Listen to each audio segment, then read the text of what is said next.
Ngayon panoorin na natin ang mga pinaglalaban ng mga bayot INC na tao daw si Kristo. Ay Diyos pa. Opo. Kaya para sa kanila, ang Panginoong Kristo, tao at saka Diyos. Opo. Merong dalawang likas na kalagayan. Kaya yan ngayon ang susuriin po natin, pag-aaralan natin, sa gagawin po natin pagtalakay mula po sa mga katotohanang nakasulat po sa Biblia. Alamin natin, kapatid na Jason, anong aral ang nalalabag sa paniniwalang ang Panginoong Hesukristo, tao at saka Diyos pa? Ang nakasulat po sa Ezekiel 28:2, ganito po ang ating mababasa. Anak ng tao, sabihin mo sa prinsipe sa Tiro, ganito ang sabi ng Panginoong Diyos, sapagkat ang iyong puso ay nagmataas at iyong sinabi, ako'y Diyos, ako'y nauupo sa upuan ng Diyos sa gitna ng mga dagat. Gayunman, ikaw ay tao at hindi Diyos, bagaman iyong inilagak ang iyong puso na parang puso ng Diyos. Ang binasa po natin ng nilalabag ng mga nagtuturo na si Kristo po ay bukod sa pagiging tao ay Diyos pa. Sapagkat kung napansin po ninyo, maliwanag yung pahayag po mismo ng ating Panginoon Diyos. Ayon po sa Kanya, ang tao ay hindi Diyos. At ang kausap niya nga dyan, yung prinsipe sa Tiro. Opo. Sabi na iba, kapatid na Jason, hindi naman si Kristo ang tinutuko dyan . Ang tinutuko, yung prinsipe sa Tiro. Bagaman ang kausap po ng Panginoon Diyos ay ang prinsipe sa Tiro, subalit ang kanya pong tinutukoy ay hindi yung pagiging prinsipe ng prinsipe sa Tiro, kundi yung pagiging tao sa likas na kalagayan ng prinsipe sa Tiro. Ang tao ay hindi po Diyos. Kaya nga ang banggit ng ating Panginoon Diyos, ikaw ay tao at hindi Diyos. Dito pinatunayan nila na hindi Diyos ang tao kaya ganun na lang pagtingin nila kay Kristo tao. Pero sinasamba naman nila. Lang pinadakila at inyutos ng Diyos na sambahin. Kaya kami po na mga kaanib sa Iglesia ni Kristo, sumasamba sa Panginoong Hesukristo, hindi dahil sa siya'y Diyos, kundi utos ng Diyos na siya'y sambahin. Kita sinasamba talaga nila . Kung ang Ama lang ang dapat sambahin, dapat siya lang ang dapat panlingkuran, pero dahil utos ng Ama na sambahin si Kristo, ilan na ang Diyos mo? Talaga bang iisa? Kung ang Diyos ay iisa, bakit ka pinasamba sa tao na panghabang buhay na tao lang? Gayon kahit pala tao sinasamba nyo. Bayot ba kayong mag-isip INC iisa ang Diyos pinasamba ka sa tao? Ano po ang katotohanang itinuturo ng ating Panginoon Diyos nang sabihin niya sa prinsipe sa Tiro na ikaw ay tao? Ang katotohanang itinuturo niya, siya na tao, hindi Diyos. Opo. Kaya hindi po pwede yung paniniwalang tao na at saka Diyos pa na lumilitaw merong dalawang likas na kalagayan at pagkatapos yun ay iniuukol nila sa ating Panginoong Hesukristo. Kasi malinaw nga sa mga katotohanang nakasulat po sa Biblia na ang tao ay hindi Diyos. Ang ating Panginoong Hesukristo mismo, ano ba ang kanyang itinuro tungkol sa kanyang likas na kalagayan? Pakinggan po natin sa 1:8:40, ganito po ang nakasulat. Ngunit pinagsisikapan ninyong patayin ako na isang taong nagsabi sa inyo ng katotohanang narinig ko sa Diyos. Ito'y hindi ginawa ni Abraham. Maliwanag po ang pahayag ng Panginoong Hesukristo. Ang sabi niya, ako na isang taong nagsabi sa inyo ng katotohanang narinig ko sa Diyos. Dalawang bagay po nais nating ipapansin sa mga taga-subaybay. Ang pagpapakilala po ng Panginoong Hesukristo, siya'y tao at hindi Diyos. At ipinakilala rin niya yung kaibahan niya sa Diyos. Si Kristo po ang nakarinig nung katotohanan at ang Diyos ang kanya pong naparinggan. Pinatutunayan lamang po na iba talaga ang ating Panginoon Diyos sa ating Panginoong Hesukristo. Ang Panginoong Hesukristo, batay mismo sa Kanya, siya ay tao. At yung deklarasyon po na yon, pagpapakilala na yon ng ating Panginoong Hesukristo na siya po ay tao, yun ang katunayang hindi sa Diyos. Sapagkat sabi kanina ng ating Panginoon Diyos sa prinsipe sa Tiro, ikaw ay tao at hindi Diyos. Kaya ang tao, hindi po Diyos. Si Jesus daw hindi daw Diyos, tingnan natin sa talata. Juan Kapitulo 1 versikulo 1, Ang salita ng Diyos, sa simula pa, ang salita ay naroroon na. Ang salita ay kasama ng Diyos, at ang salita ay Diyos. Juan Kapitulo 1 versikulo 14, ang pagkakatawang tao ng salita, at ang salita ay naging tao at nanirahan sa ating kalagitnaan. Nakita namin ang kanyang kaluwalhatiang kasing tulad ng sa kaisa-isang anak ng Ama, puspos ng biyaya at katotohanan. Mga Hebreo Kapitulo 10 versikulo 5 hanggang 15 kaya't pagpasok niya sa sanglibutan, ay sinasabi, hain at handog ay hindi mo ibig. Ngunit isang katawan ang sa akin ay inihanda mo. Juan Kapitulo 6 versikulo 38 sapagkat bumaba akong mula sa langit, hindi upang gawin ko ang aking sariling kalooban, kundi ang kalooban ang nagsimula sa akin.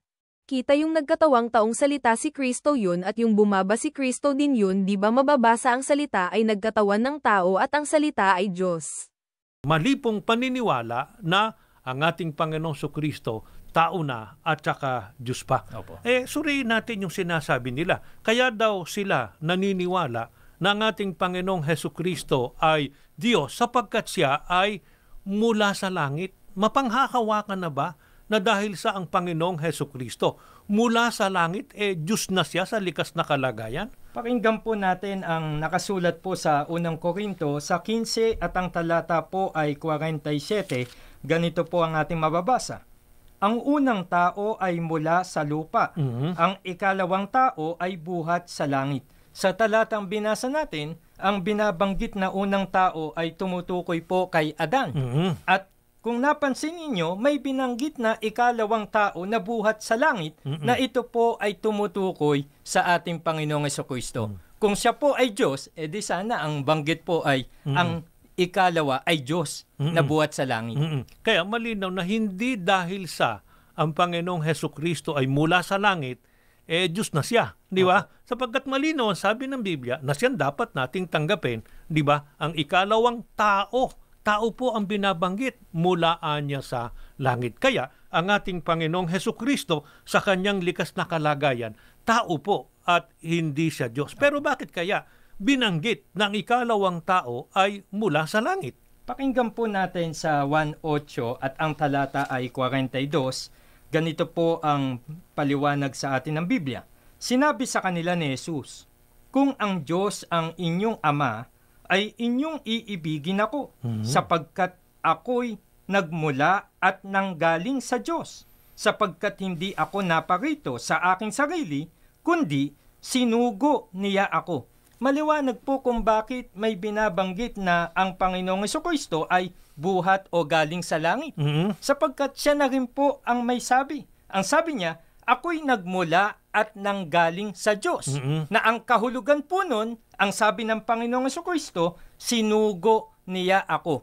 Iba po si Kristo na sinugo kaysa sa Diyos na nagsugo sa Kanya. Ang iisang tunay na Diyos ay ang Ama na nagsugo sa ating Panginoong Jesucristo. Ang Panginoong Jesucristo po, tao sa kanyang likas na kalagayan. Kaya po ang banggit ay mula sa langit sapagkat galing siya o nagmula siya sa ating Panginoon Diyos. Hindi dahil sa Diyos ang ating Panginoong Jesucristo. Yun ang paniniwala at konklusyon ng iba. Kaya salungat po yun sa katotohanan. Ang katotohanan po, ang ating Panginoong Jesucristo, tao at sapagkat siya'y tao, hindi siya Diyos. Yun ang malinaw na aral po ng ating Panginoon Diyos na nakasulat sa Biblia na dapat po nating sampalatayanan. Tingnan nyo mabuti ang mga pinagsasabi ng mga bayot INC dahil daw sa talata ng Unang Korinto Kapitulo 15 versikulo 47 ang salita ng Diyos 47 ang unang tao ay mula sa lupa, gawa sa alabok. Ang ikalawang tao ay ang Panginoon na mula sa langit. Dahil ang sabi nila ay tao pa rin ang Panginoon dahil si Kristo ay nanatiling tao hanggang langit. Hindi na raw magiging gaya ng Diyos. Talagang bayot talaga. Talaga bang hindi nagbago si Jesus noong nasa langit na siya? O meron siyang katawan sa langit na hindi alam ng mga bayot INC? Sagutin na natin ang mga paratang ng mga bayot INC na tao si Kristo. Mateo Kapitulo 17 versikulo 1 hanggang 3 mas mahigit isang pagkaraan ng 6 na araw, isinama ni Jesus sina Pedro, Santiago, at Juan na kapatid ni Santiago, at dinala sila sa isang mataas na bundok na sila lamang. Dalawa at siya'y nagbagong anyo sa harap nila, nagliwanag ang kanyang mukha na parang araw, at ang kanyang mga damit ay pumuti na parang liwanag.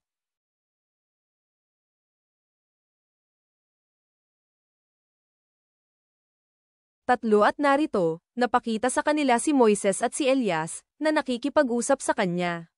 Ano ang ibig kong sabihin? Dahil ang nakita nilang katawan ay ang katawang revelation ni Kristo, ito ang tunay ang katawan na sinag ng araw sa kanyang mukha. Nakatayo sa gitna ng mga ilawan ang isang parang tao, nakadamit ng hanggang sako, at may gintong pamigkis sa kanyang dibdib. Ang kanyang ulo at buhok ay kasimputi ng balahibo ng tupa o ng niebe, at ang kanyang mga matay parang apoy na nagliliyab. Kumikinang ang kanyang mga paa, na parang tansong pinakintab, at parang rumaragas ang tubig ang kanyang tinig. May hawak siyang 7 bituin sa kanang kamay, at lumalabas sa kanyang bibig ang isang matalim na tabak, na sa magkabilay may talim. Ang kanyang mukha ay nakakasilaw na parang matinding sikat ng araw. Pagkakita ko sa kanya, para akong patay na bumagsak sa paanan niya. Ngunit ipinatong niya sa akin ang kanyang kanang kamay at sinabi, "Huwag kang matakot. Ako ang simula at ang wakas, at ang nabubuhay. Namatay ako, ngunit tingnan mo. Ako'y buhay ngayon, at mananatiling buhay magpakailanman. Nasa ilalim ng kapangyarihan ko ang kamatayan at ang daigdig ng mga patay." Ngayon kilala mo na kung ano talaga ang katawan ni Kristo. Ito rin yung larawan, nakawagis natin, na inihugis ng Ama. Genesis Kapitulo 1 versikulo 26 mas mahigit, at sinabi ng Diyos, likhain natin ang tao ayon sa ating wangis, ayon sa ating larawan. Ito yung katawan na pinagkapiahan ng Ama na kawagis nila. Ang katawan tao mo ngayon, at ang larawan ni Kristo at ang Ama. Nakawagis mo ay na nakikita mo palagi sa harap ng salamin. Ito lang ang larawan na pinagkopyahan ng Ama, ang kanyang katawan at ang anak. Suriin pa natin yung sinasabi ng iba, kapatid na Gerson. Sabi nila, ang ating Panginoong Hesukristo raw, ngayong nasa langit na, Diyos na sa kanyang likas na kalagayan. Tinatanggap nila na nang narito sa lupa, talaga naman anyang tao Okay. Pero nang umakyat na sa langit, ang Panginoong Hesukristo, Diyos na siya sa kanyang likas na kalagayan. Kaya, suriin natin mula sa pagtuturo ng Biblia. Hindi yung paniniwala nilang basta tatanggapin natin. Kailangan kung ano ang itinuturo ng Biblia. Ngayon bang ang ating Panginoong Hesukristo'y nasa langit na? Diyos na kaya ang kanyang likas na kalagayan? Ganito po ang itinuturo sa atin ng banal na kasulatan sa awit 80 at ang talata po ay 17. Mapatong nawa ang iyong kamay sa tao na iyong kinakanan, sa anak ng tao na iyong pinalakas sa iyong sarili. Ang binasa po natin ay hula patungkol sa ating Panginoong Hesukristo. Tingnan nyo, talagang bayot talaga ang INC, narinig lang na tao tao na si Jesus agad. Sino ba ang taong kinausap ng Diyos na papalakasin? Kumuha na nga si Samuel ng sungay ng langis at pinahiran siya sa gitna ng kaniyang mga kapatid. At ang Espiritu ng Panginoon ay makapangyarihang sumakaniya mula sa araw na yaon. Connection sa mapatong nawa ang iyong kamay. Sa Samuel 6 tamang ni, literal na ipinakita ng Diyos ang pagpili at pagpahid ng kamay niya sa pamamagitan ni Samuel. Tao na iyong kinakanan. Si David ay isang batang pastol na pinalaki ng Diyos at pinakain sa kanyang salita at kalooban. Anak ng tao na iyong pinalakas. Pinalakas ng Diyos si David simula sa araw na pinahiran siya ng langis na sinamahan ng Espiritu ng Panginoon. Totoo, may anak ng tao na pinalakas ng Diyos. Mapatong nawa ang iyong kamay sa tao na iyong kinakanan, sa anak ng tao na iyong pinalakas sa iyong sarili. Awit 80, at ang Espiritu ng Panginoon ay makapangyarihang sumakaniya mula sa araw na yaon. Hindi lahat ng anak ng tao ay mahina. Ang iba, ginawang mandirigma ng Diyos. Kita si David ang pinahiran at pinalakas ng Diyos. Bakit nyo nasabi Bayot INC na si Kristo ang pinalakas? Si Kristo hindi na kailangan palakasin. Alam mo kung bakit Bayot INC, ipapaliwanag ko sayo. Juan Kapitulo 1 versikulo 3, mas mahigit, ang lahat ng bagay ay ginawa sa kanya, at alinman sa lahat ng ginawa ay hindi ginawa kung wala siya. At sa Kolosas Kapitulo 1 versikulo 16, mas mahigit, sapagkat sa pamamagitan niya nilalang ang lahat ng mga bagay na nasa langit at nasa lupa. Unang Korinto Kapitulo 1 versikulo 24, ngunit sa kanila na mga tinawag, maging mga Hudyo o mga Griego, si Kristo ang kapangyarihan ng Diyos at ang karunungan ng Diyos. Mga Gawa Kapitulo 3 versikulo 15, at inyong pinatay ang lumikha ng buhay, na binuhay ng Diyos na maguli sa mga patay, mga saksi kami ng mga bagay na ito. Kita, paano palalakasin yan siya ang lumikha ng buhay? At hindi malilikha kundi sa pamamagitan niya. Siya ang karunungan ng Diyos at kapangyarihan ng Diyos. Kaya Bayot INC, paano mo nasabing palalakasan yan malakas yan? Bayot ka bang mag-isip? Kung napansin po ninyo, may binabanggit na tao na nasa kanan ng Diyos, na ang tinutukoy ay yung anak ng tao. Ang anak ng tao tumutukoy sa Panginoong Hesukristo. Ano katunayan, kapatid na Gerson, na ang nasa kanan ng ating Panginoon Diyos ay tao, at sino yon? Pakinggan po natin sa Kolosas po 3 at ang talatay 1. Kung kayo nga'y muling binuhay na kalakip ni Kristo, ay hanapin ninyo ang mga bagay na nangasa itaas, na kinaroroonan ni Kristo, na nakaupo sa kanan ng Diyos. Talagang ang tinutukoy po kanina na tao na nasa kanan ng Diyos ay ang Panginoong Hesukristo. Ang kanyang likas na kalagayan, bagaman siya po ay nasa kanan ng Diyos, hindi po Diyos, kundi tao, ayon sa Biblia. Hahaha, tao sa kanan nakaupo sa kanan, tao peren nasa langit, tao peren sinasamba si Kristo, tao peren. Talagang Bayot talaga. Panoorin natin si Bro Eli kung ano ang paliwanag niya kay Kristo. Ang iyong luklukan, O Diyos, ay magpakailanman. Sabi nung ama sa kanyang anak. Ay, Brother Eli, doon sa 80 ng awit, talatay 17. Ang sabi na nasa kanan daw ng Diyos, babasahin ko, mapatungnawa ang iyong kamay sa tao na iyong kinakanan. Ayon. Sino yon? Ang nasa kanan daw ho ng Diyos ay hindi Diyos at tao. Mali, kapatid. Walang ganun ang nabasa mo. Basahin ko ulit. Ulitin mo. Mapatungnawa ang iyong kamay sa tao na iyong kinakanan. Kinakanan, hindi ka nasa kanan. Iba yung kinakanan sa nasa kanan. Huwag mong bibiglain. Ha? Huwag bibiglain. At saka yan, tao yan. Tao yan. Ano? At ang panalangin, mapatungnawa ang iyong kamay sa tao na iyong kinakanan. Hindi si Kristo yan. Kasi si Kristo, bago pumanik sa langit, pinatungan na ng kamay ng Diyos. Yan hindi pa napapatungan paano naman? Mapatungnawa. Hindi pa napapatungan yan. Paano mo sasabihin si Kristo yan? Yan ang iniligaw ka ng pastor mo sa iglesia ni Kristo. Ay, di ako iglesia ni Kristo. Hindi. Yun ang punta riyan. Naligaw ka dyan, kapatid. Kasi, iba yung kinakanan kaysa sa nasa kanan. Ano? Itong si Kristo, nakaupo na sa kanan. At bago umupo, pinatungan na ng kamay. Dito pa sa lupa, pinatungan na ng kamay si Jesus ng Diyos. Yan, hindi pa napapatungan. Kaya ang panalangin, mapatong nawa ang iyong kamay. Hindi naman sinabing, napatong na ang kamay mo. Hindi, ang sabi, mapatong nawa ang iyong kamay sa tao na iyong kinakanan. Sa anak ng, kung itutuloy mo pa, nakasulat doon, sa anak ng tao na iyong pinalakas sa iyong sarili. Di ba yun na nakasulat? Paano si Kristo hindi naman mahina si Kristo. Yan, pinalakas yan Kita mo? Kaya nadaya ka riyan. Hindi si Kristo yan. Pinalakas ng Diyos yan alam mo si Kristo, hindi kailangan palakasin ng Diyos. Malakas talaga yon. Alam mo kung ba't malakas yon? Basa, 1.24 ng unang Korinto.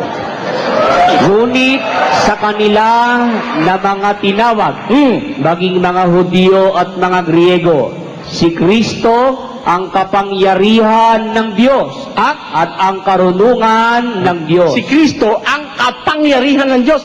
Jesus Christ is the power of God. Kita mo, palalakasin ba ng Diyos yun na nga ang power of God na sinasabi ni Pablo? Malakas nga yun yung nasa 80-17 ng awit, mahina yan, kaya pinalakas ng Diyos yan. Alam mo kung sino yan, kapatid? Sino? Si David. Si David. Pwede pa akong isa. Pagbigyan naman natin yung iba kasunod. Last na lang, ho. Sige. Baka sabihin mo, sumusuko ako eh. Hindi naman. Sige. Ang anak, Diyos, ang ama, Diyos, pagkay ba kapangyarihan nila? Of course, hindi. Anak nga yung isa eh. Di ba, ikaw may tatay? Pag nakipantay ka sa tatay mo, pangit.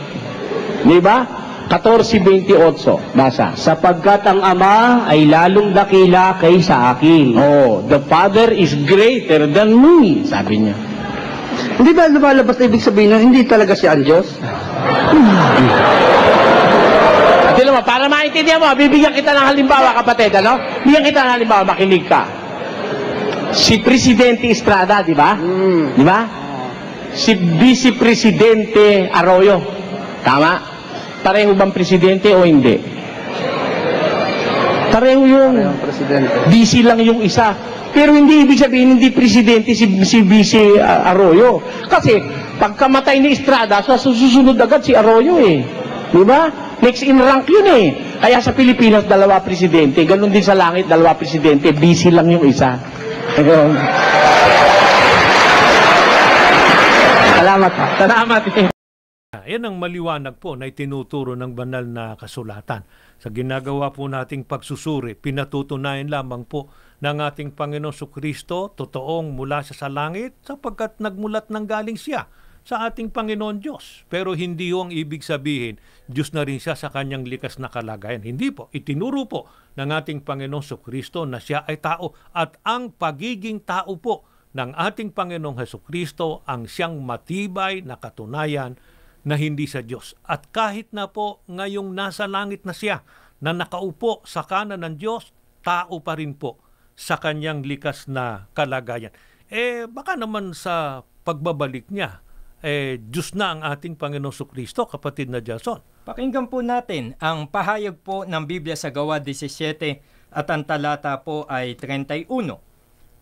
Pagkat nagtakdas na siya ng isang araw, para hatulan sa katarungan ang sanlibutan sa pamamagitan ng taong itinalaga niyang magsagawa nito. Ipinakita niya sa lahat ang katunayan nito nang muli niyang buhayin ang taong iyon. Maliwanag po ang sabi ng Biblia. Sa araw ng paghukom ay mayroon pong itinalaga ang Diyos para hukuman ang mga tao. Hindi po isang Diyos. Maliwanag po ang sabi sa atin sa pamamagitan ng taong itinalaga niyang magsagawa nito at pinatunayan niya nang siya po ay buhayin na mag-uli. Hindi ba't ang binuhay nga po na mag-uli ang ating Panginoong Hesukristo? Katunayang siya ay tao di ba? At sa araw po ng paghatol, ang ating Panginoong Hesukristo rin ang kakasangkapanin po ng ating Panginoon Diyos sa paghatol o sa araw po ng paghuhukom. Sa wakas si Kristo rin pala ang hahatol. Siya na ang sinasamba. Siya pa ang bumili ng iglesia. Siya rin tinatawag na Panginoon at pinaglilingkuran. Siya pa rin ang tagapagligtas. Siya rin ang hahatol. Ano bayan bayot INC tao bayan? O Diyos na, ipaliwanag nyo nga ng mabuti, naguguluhan ako pati miyembro nyo naguguluhan. At nagtitiis ng aral yung mga bayot. Kaya malinaw po ang katotohanang nakasulat sa Biblia na siyang dapat nating tanggapin at sampalatayanan. Itinuro po mismo ng ating Panginoong Hesukristo na siya ay tao at malinaw ang pahayag ng ating Panginoon Diyos na ang tao ay hindi po Diyos.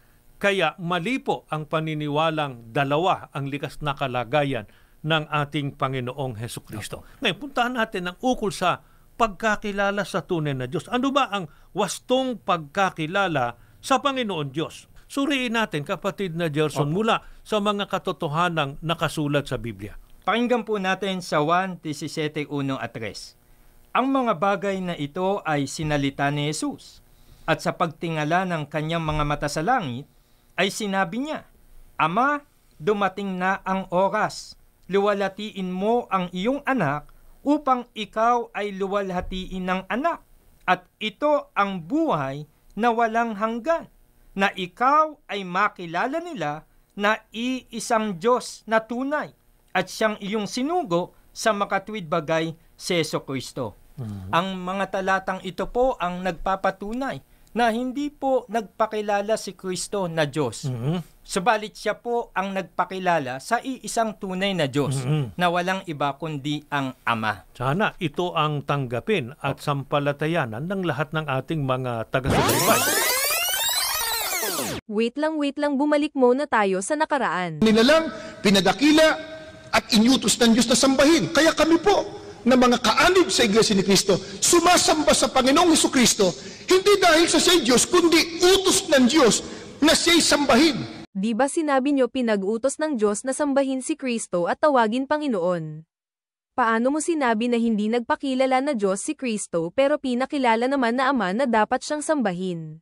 At tawagin Diyos gaya ng Mga Gawa Kapitulo 2 versikulo 36 mas mahigit, pakatalastasin nga ng buong sangbahayan ni Israel, na ang Jesus na ito na inyong ipinako sa krus, ay ginawa ng Diyos na Panginoon at Kristo, itong si Jesus. Kung hindi nagpakilala si Kristo na siya ay Diyos pero pinakilala naman ng Ama na siya ay Diyos at dapat sambahin, nilalabanan nyo ang utos ng Diyos na kilalanin siyang Diyos, na si Kristo. Kasi, ang nagpakilala ang ating Panginoong Hesukristo mismo, yung kinikilalang Diyos ng iba, na yan ang ating Panginoong Hesukristo, yun ang pagkakilala nila. Ang ipinakilala na iisang tunay na Diyos, ang Ama. Kaya maling paniwalaan at kilalaning Diyos ang ating Panginoong Hesukristo. Kasi ang Panginoong Hesukristo po mismo, ipinakilala niya ang iisang tunay na Diyos, ang Ama na nasa langit. Hindi po sinabi ng ating Panginoong Hesukristo, makilala ka nila, ikaw at ako. Hindi ganun O kaya makilala nila tayo, kami.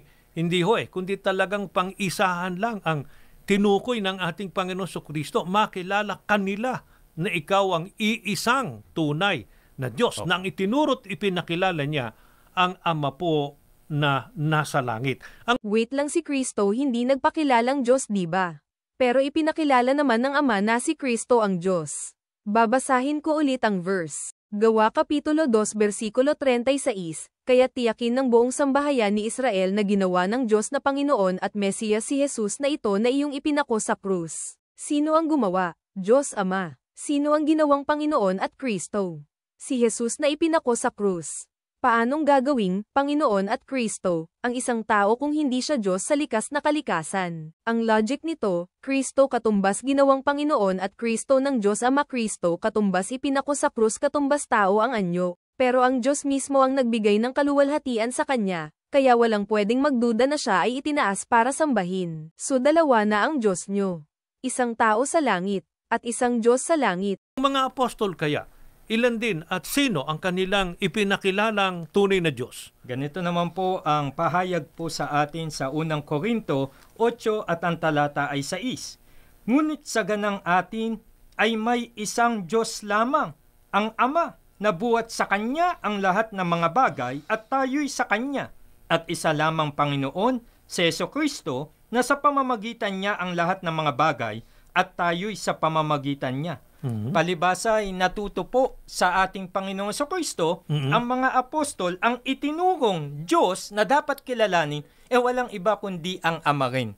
Ang sabi po ni Apostol Pablo, sa ganang atin ay may isang Diyos lamang, ang Ama na buhat sa Kanya ang lahat ng mga bagay. Ngayon, sinasabi nila dyan, kapatid na Gelson, suriin natin, hindi niya sinabi ni Apostol Pablo na hindi dapat kilalanin na tunay na Diyos ang Panginoong Hesukristo at ang Espiritu Santo. Ano ang katunayan sa mga pahayag na yan ni Apostol Pablo na talagang iisang tunay na Diyos at wala siyang persona? Pakinggan po natin. Ang binasa po natin ay talatang 6.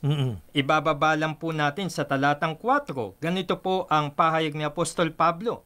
Tungkol nga sa pagkain ng mga bagay na inihain sa mga Diyos-Diyusan, nalalaman natin na ang Diyos-Diyusan ay walang kabuluhan sa sanlibutan at walang Diyos liban sa iisa. Sana napansin po ninyo, maliwanag Ang sabi po ni Apostol Pablo, walang Diyos liban sa iisa. Kapag ka tinanggap po natin na si Kristo ay Diyos din, hindi na po iisa ang Diyos. Pati yung Ama at Anak ay Diyos, di dalawa na po. Kung dadagdagan pa nila ng Espiritu Santo, magiging 3 na po ang Diyos. At yun po ay labag sa sinabi ng mga apostol na walang Diyos liban sa iisa. At sana yan po ang maging pagkakilala natin, yan ang maging pananampalataya natin. Kasi tiyak po na yan ang totoo at tama. Yan ang malinaw na nakasulat sa Biblia at yan po mismong itinuro ng Panginoong Hesukristo at ng mga apostol na iisa lamang po ang tunay na Diyos. Walang iba kundi ang Ama na nasa langit. Kahit na po kung ano-ano pa sabihin ng ibang mga tao, kung ano-ano pa ituro nilang paniniwala, ang panindigan po natin yung itinuro ng Panginoong Hesukristo at ng mga apostol na iisa lamang ang tunay na Diyos, ang Ama na nasa langit. Ganon na rin yun. Dalawa talaga ang Diyos nyo. Oo, iisa nga ang Diyos, pero sino yung kasama niya sa langit na kausap niya? Mas mahigit sa Juan Kapitulo 1 versikulo 1, nang pasimula siya ang verbo, at ang verbo ay sama sa Diyos, at ang verbo ay Diyos. Kung iisa lang talaga at walang kasama, sino yung verbo na Diyos din pero kasama ng Diyos? Sabi ni Kristo, ako at ang Ama ay iisa, Juan Kapitulo 10 versikulo 30. Tanong, kung si Kristo tao lang, paano siya naging iisa sa Ama? Si Kristo ay nasa langit na, at tinatawag pa ring Diyos, mas mahigit Roma Kapitulo 9 versikulo 5, si Kristo na sama sa lahat, Diyos na pinapupurihan magpakailanman. Amen. 4. At ito ang pinakamahalaga sa kanila, mas mahigit sa Hebreo Kapitulo 1 versikulo 8, ang Ama mismo ang tumawag kay Kristo na Diyos, ngunit tungkol sa Anak ay sinasabi, ang iyong luklukan, O Diyos, ay magpakailanman. Kaya tananjin mo sila, mas mahigit, kung si Kristo ay hindi Diyos, bakit mismong Ama ang tumawag sa kanya na Diyos sa Hebreo Kapitulo 1 versikulo 8? At kung si Kristo ay tao lang, bakit siya sinasamba ng mga anghel sa Hebreo Kapitulo 1 versikulo 6? Eto pa, Apokalipsis Kapitulo 5 versikulo 13 hanggang 14, mas mahigit pati ang mga nilalang sa langit at lupa nagbibigay ng papuri at pagsamba kay Kristo. Paano na yan INC? Si Kristo pala ang sinasamba sa langit at lupa pinupuri pa. Sigurado ba kayo na iisa ang Diyos o imagination nyo lang yan? Baka naman ang Panginoon Diyos merong itinuro, kapatid na Gerson, na bukod sa kanya ay meron pang ibang dapat kilalanin na Diyos. Kaya suriin natin, ano ba tinuturo mismo ng ating Panginoon Diyos tungkol sa kanyang sarili? Pakinggan po natin sa Isaiah sa 46 at ang talata po ay 9. Dili-dilihin ninyo ang matagal ng nakaraan. Inyong kilalaning ako lamang ang Diyos at liban sa akin ay wala nang iba. Ang nagsalita po sa binasa nating talata ay ang Diyos mismo. Maliwanag ang sabi niya. Inyong kilalaning ako lamang ang Diyos at liban sa akin ay wala nang iba. Napakaliwanag ng katotohanan yan, di ba? Talagang iisa lamang po ang tunay na Diyos at yan ay pahayag po mismo ng ating Panginoon Diyos. Bakit tayo maniniwala dun sa iba't ibang mga itinuturo ng iba't ibang mga tagapangaral? Di umano, ang Diyos raw ay meron pang 3 persona. Meron naniniwala ang 2 ang Diyos. Meron naniniwala na napakarami ng Diyos. Napakaliwanag po ng pagtuturo ng Panginoon Diyos na siya ay isa lamang at wala na anyang iba, di ba?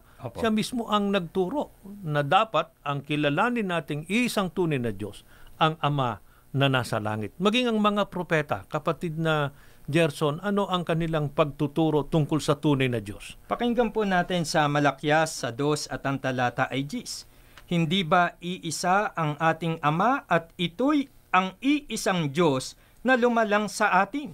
Kung gayoy, bakit sumisira tayo sa pangako sa isa't isa at bakit winawalang kabuluhan natin ang kasunduan ng Diyos at ng ating mga magulang?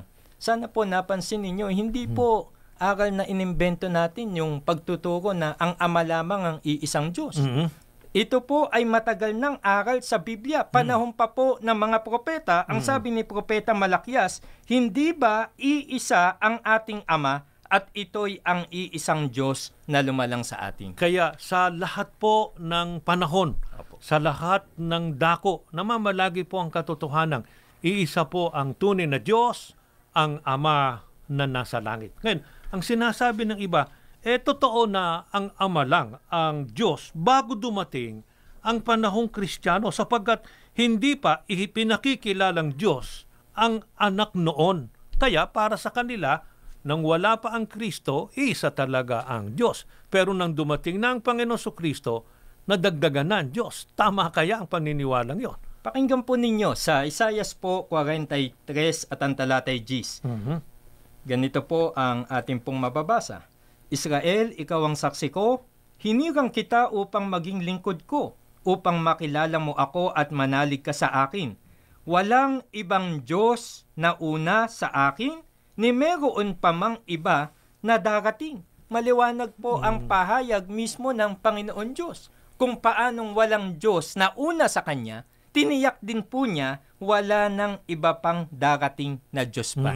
Kaya nananatili po na kahit na sa panahong Kristiyano, nananatili ang katotohanan, iisa ang tunay na Diyos. Nabanggit na nga po namin kanina, sa lahat po ng panahon, sa lahat ng dako, ang katotohanan po na itinuturo ng Biblia, iisa ang tunay na Diyos, ang Ama na nasa langit. Ang ating Panginoong Hesukristo po, tao sa kanyang likas na kalagayan. Hindi rin po totoo yung sinasabi nilang bukod sa tao na ay Diyos pa ang Panginoong Hesukristo. Hindi po, kasi nilinaw ng ating Panginoon Diyos na ang tao ay hindi Diyos. Kaya tanggapin po natin ang pagkakilalang ang iisang tunay na Diyos, ang Ama na nasa langit. Sana sa katotohanan yan, makasama po namin kayo. Kasi nilinaw din po kanina ng ating Panginoong Hesukristo na ang pagkakilala na ang iisang tunay na Diyos ay ang Ama na nasa langit, isa po sa batayan o saligan sa ikapagtatamo ng buhay na walang hanggan. Kaya yan po ang pinaninindigan ng Iglesia ni Kristo. Kung titingnan nyo, lagi nilang ginagamit ang word na iisa. Siya ka mga propeta na nagsasabi iisa daw ang Diyos. Pero iisa ba talaga o may kaisa talaga siya? Tanong kung iisa siya, bakit may kinikilala ang mga propeta na ibang Diyos? Basahin natin. Mateo Kapitulo 28 versikulo 9. Nilapitan nila si Jesus, niyakap ang kanyang mga paa, at sinamba siya. Tanong, kung tao lang si Jesus, bakit hinayaan niyang sambahin siya? Hindi ba dapat sinabi niya, huwag mo akong sambahin, ako'y tao lang? Kung iisa talaga ang Diyos, bakit may kinikilala ang mga apostol na ibang Diyos? Diba? Eto pa Juan Kapitulo 20 versikulo 28. Mas mahigit, sumagot si Tomas, at sinabi sa kanya, Panginoon ko at Diyos ko. Oh, walang correct si Jesus. Hindi niya sinabing, hindi ako Diyos. Kung iisa talaga siya sa talatang Deuteronomio Kapitulo 6 versikulo 4, Tagalog, dinggin mo, O Israel, ang Panginoon nating Diyos ay isang Panginoon. Bakit ginawang Diyos si Kristo sa Israel sa Gawa Kapitulo 2 versikulo 36? Mas mahigit, pakatalastasin nga ng buong sangbahayan ni Israel, na ginawa siyang Panginoon at Kristo ng Diyos, itong si Jesus na inyong ipinako sa krus. So ang mangyayari dyan, dalawa na ang Diyos ng Israel na kinikilala. Pati mga apostol nagsisisamba kay Kristo. Kaya papaano na magiging isa ang Diyos? Talaga bang iisa o may kaisa talaga ang Ama? Pero ano ba ang ibig sabihin ng Diyos na iisang Diyos? Basahin natin. Kung ano ba ang iisa sa Diyos? Eto ba ay iisa? Eto ba ay marami? O eto ay pagkakaisa? Sa isa. Genesis Kapitulo 2 versikulo 24.